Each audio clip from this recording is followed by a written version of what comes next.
Books don't mix with water. A Percabeth alternate universe fanfiction.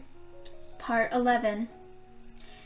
If you had told Annabeth that she was going to go to homecoming her junior year with Luke as her date, possibly a year ago, she would have laughed and punched you right in the face. But now, as that was happening, Annabeth did not have the urge to knock out anyone around her. In fact, she had the slightest worry that this was all a too good to be true kind of dream.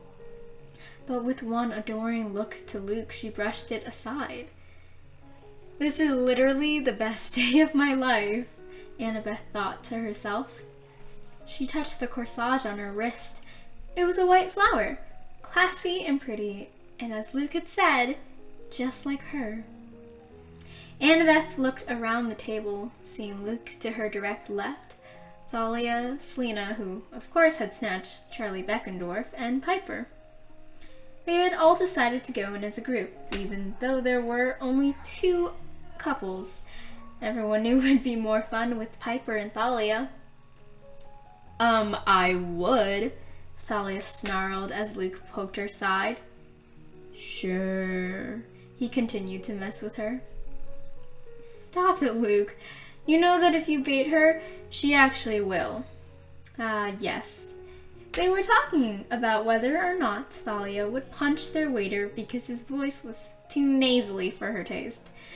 Thalia was, a rather picky person, to say the least. Thalia gave Luke a dark look, but he just laughed it off and slung an arm around Annabeth's shoulders. A red blush covered her face, and Selena gave her the most excited look ever. "See? Aren't you glad you decided to come? You would have missed dolls ready to knock someone out," Luke said in her ear with a smile. Annabeth nearly melted. "Yeah, but I'm pretty sure Thalia is willing to punch anyone that comes her way," Annabeth laughed. Luke's arm came around her tighter. "Okay, well, not just everyone. Just the people who breathe," the black-haired girl cut in. Annabeth rolled her eyes. "Sure, like that's any better," she said snarkily. Thalia made a mock punch to her face, to which Annabeth ducked out of the way of. "Missed," she said triumphantly.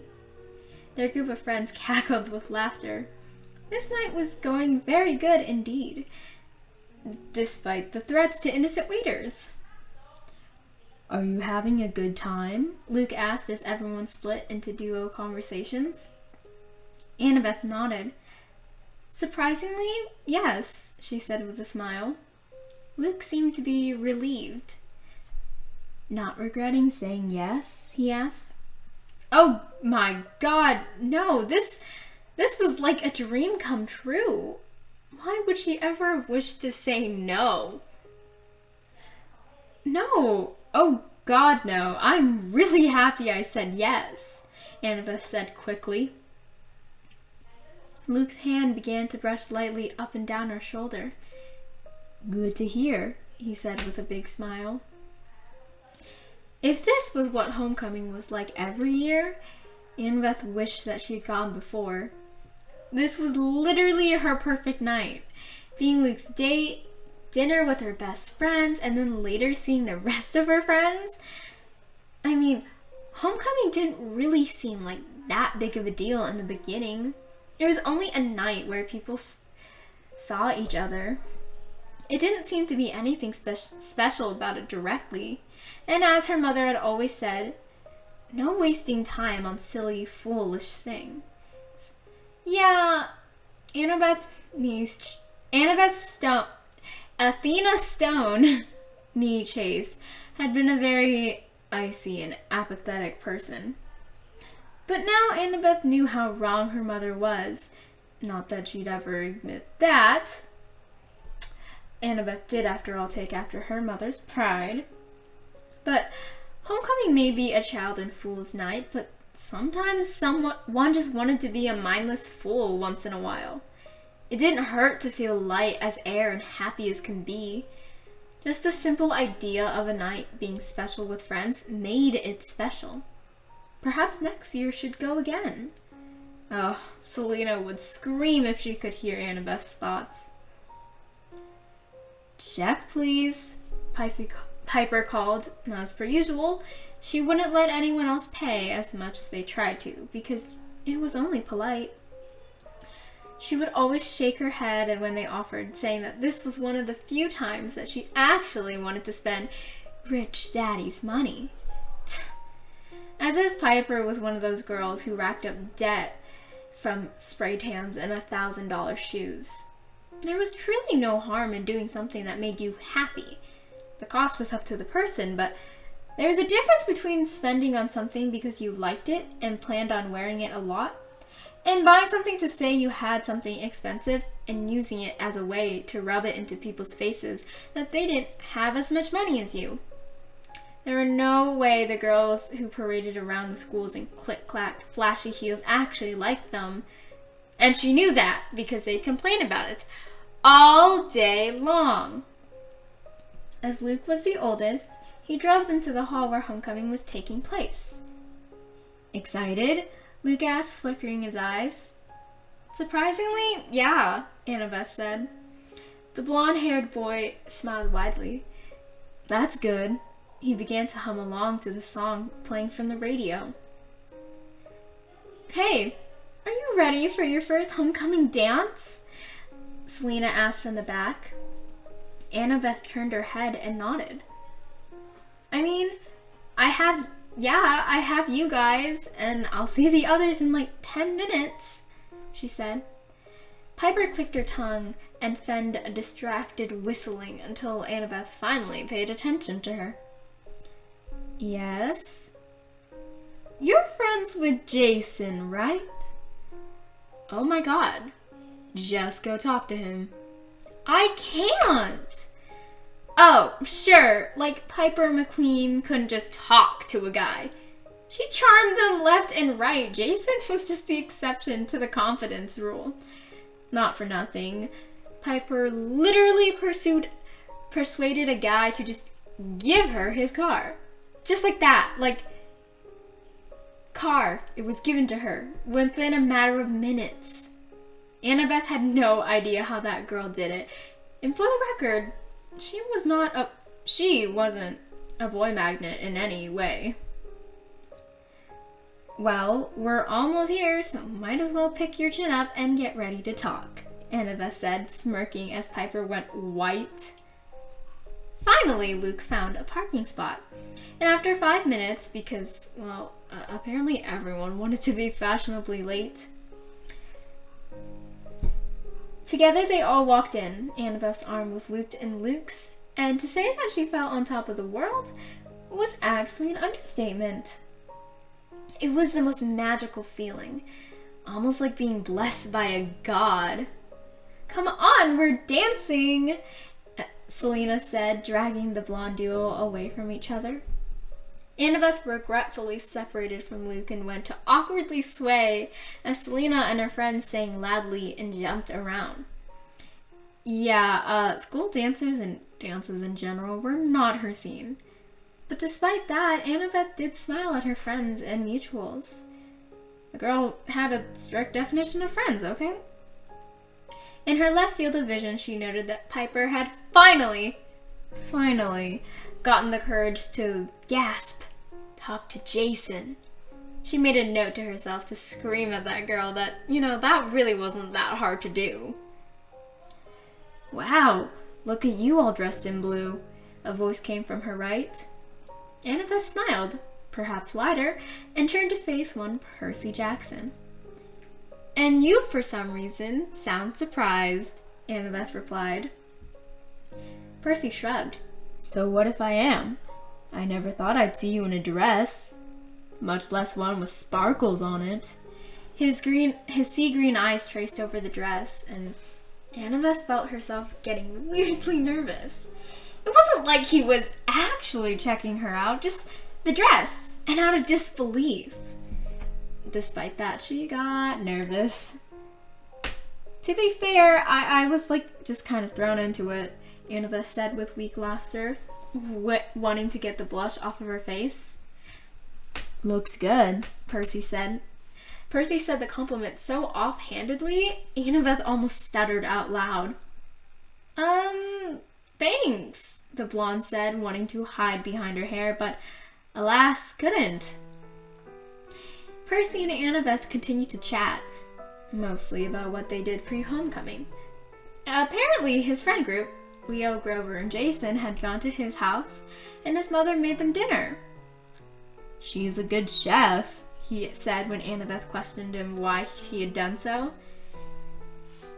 And I'm pretty sure she was having fun taking pictures.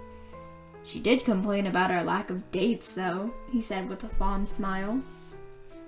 Annabeth thought it was rather sweet how much of a mama's boy Percy Jackson actually was. There was something about a guy being so open and loving about his family, especially the woman who had birthed him, that made him just so darn attractive. Wait, no, hold on, no, charming. Nope, wrong word. Nice to know. Yeah. It was nice to know. Totally not attractive. Just nice to know. She almost wanted to cut in at one point and say that Piper would have leapt at being Jason's date, but was able to hold her tongue. Occasionally, Annabeth would look back at the masses of people as she and Percy migrated towards the walls to talk. She noted that Piper had snagged Jason onto the dance floor as the DJ played a slow song.